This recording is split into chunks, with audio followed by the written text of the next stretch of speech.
How did one of the wealthiest, most successful families in U.S. history leave their mark on one of New York City's most prominent landmarks? And in industry at large? Take a close look throughout the building and you'll see some clues. Oh yes, there's history here. At Grand Central Terminal, you'll find acorns and oak leaves everywhere. By the track entrances, in the halls, on the ceilings, and even outdoors. And of course, on that famous golden clock, which itself is topped with an acorn. There's a good reason why so many acorns and oak leaves dot New York City's hallowed train terminal. It all stemmed from a famous saying tied to the storied family that brought Grand Central to life. From an acorn, a mighty oak shall grow. That family, of course, is the Vanderbilt family. The Vanderbilts developed a wide-ranging legacy that continues to be felt today. Members of the family are responsible for buildings such as the Biltmore Estate in North Carolina and institutions such as the Whitney Museum of American Art. Their philanthropy has also helped organizations as varied as the Metropolitan Opera and Vanderbilt University in Tennessee. Although the family gained prominence from its accomplishments in New York, Grand Central remains the only building standing in New York City that reflects their legacy. We'll cover why that is in a bit. But first, let's get to know the key Vanderbilts behind Grand Central. In Dutch, the name Vanderbilt literally translates to from de Bilt.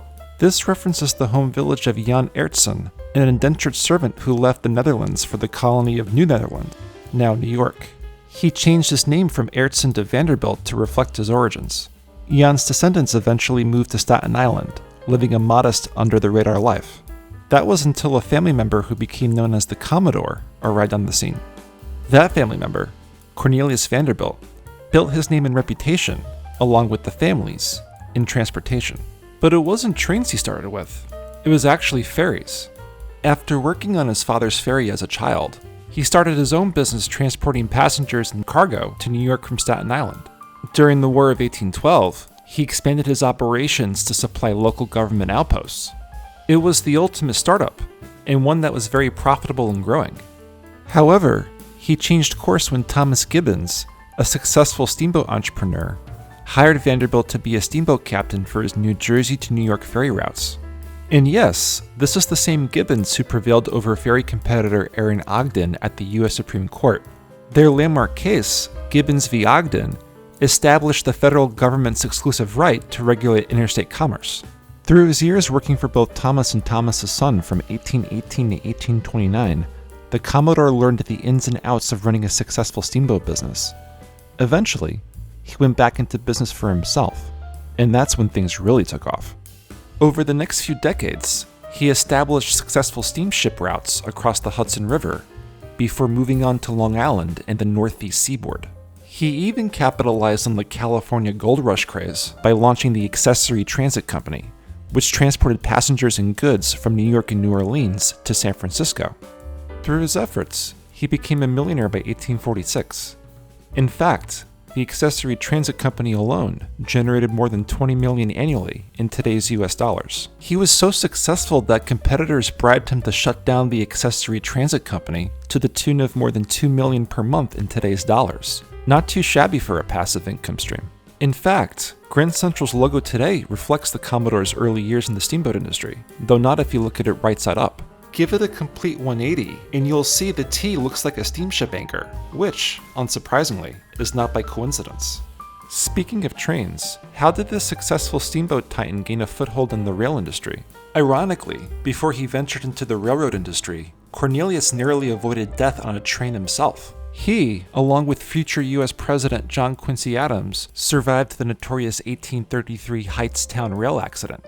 The accident, which occurred in New Jersey, happened when a fire on the train broke a carriage axle, overturning and derailing a carriage full of passengers. 2 people died, while 21, including the Commodore, were injured. It ended up being one of the earliest recorded train accidents in U.S. history to involve passenger fatalities. Reportedly, the Commodore broke his leg in the accident and proclaimed he would never travel by train again. However, Vanderbilt recognized the growing role of railroad companies in supporting how manufacturers delivered goods. Even New England textile mills would ship materials by train, especially on the busy Stonington line, down from Boston to Long Island steam ferry ports. For someone who liked to do competitive trotting, Think drag racing but with horses. It's unsurprising the highly competitive Commodore took a no-holds-barred approach to cornering the railroad industry. His first target was the Stonington line. After Cornelius dealt his way into the region's distribution network and lowered prices on competing steamship routes and railways, the Stonington stock price fell to the point where he could buy his way in and become the company's president. He then turned his attention to the New York and Harlem Railroad. Although it was the only steam railroad to enter central Manhattan, it was unprofitable and looked down upon by investors. Recognizing the value behind the company's Manhattan entry rights, he swooped up shares in the New York and Harlem, fully owning the company by 1863. He then consolidated the New York Central and Hudson River Railroads into what would later become the dominant New York Central Railroad Company. To help run this growing rail empire, the Commodore turned to family, namely his son, William Henry Vanderbilt. Growing up, Billy Vanderbilt was a bit aimless and not as commanding as his father. After working for a firm run by one of the Commodore's rivals, he suffered a mental breakdown. Based on what he saw, Cornelius felt that Billy was not fit to take over the family's business interests. He sent Billy off to Staten Island to take care of one of the family's farms after Billy married at 19. But in true Vanderbilt fashion, Billy defied his father's expectations. He didn't just run the farm well, most importantly in his father's eyes, he also made it very profitable. He then asked his father permission to oversee the financially troubled Staten Island Railroad in 1857. The Commodore, impressed, gave the green light. Sure enough, Billy turned around that operation as well, making it a solid financial and commercial success. He leveraged his accomplishments to become vice president of his father's New York and Harlem Railroad in 1864 and Hudson River Railroad in 1865. As Cornelius and Billy continued growing the family's railroad business, they realized they had a bit of a logistical problem. Their passengers needed to travel several blocks just to transfer between different trains. Since New York City's government had banned steam trains past relatively undeveloped 42nd Street, Cornelius had an idea. Why not build a centralized train depot for all of the Vanderbilt's major railroad companies? That concept evolved into the first version of Grand Central Depot. Cornelius would not live to see the third and current version of Grand Central Terminal, though a statue of him stands there today. He passed away in 1877, amassing a more than $100 million fortune from his businesses. Neither would Billy. During his lifetime, he would continue extending the Vanderbilt family's railroad holdings into the Midwest and even Canada. He reportedly managed to double Cornelius's fortune by the time he passed away in 1885. Billy's eldest son, Cornelius Vanderbilt II, continued overseeing operations of the family's railroad holdings. He joined his father in building out the family's Fifth Avenue mansions and also built Rhode Island's Breakers Estate. A stroke in 1896 forced him to pull back his involvement. That's when his brother, William Kissam Vanderbilt I, assumed control. And when a fatal train accident in 1902 prompted a citywide ban on steam trains, it was William who oversaw the construction of the Grand Central Terminal that stands today, acorns and all. As the years went on, the family's influence and involvement in the railroad industry began to wane. The series of townhomes the Commodore's descendants built along Fifth Avenue were all demolished by 1947. One remnant of these mansions, the entrance gate to Cornelius Vanderbilt II's mansion, was donated to the New York Parks Conservancy, and now serves as the entrance to Central Park's Conservatory Garden by 105th Street.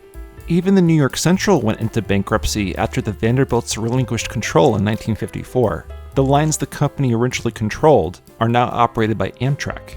Despite the Vanderbilt family's decline, today's Grand Central Terminal is a reminder of how the family's accomplishments shaped New York City and the railroad industry at large. And, as those acorns and oak leaves remind us, how it's possible to grow a historic legacy from humble beginnings. It just goes to show you that sometimes, seemingly minor details can contain major meaning.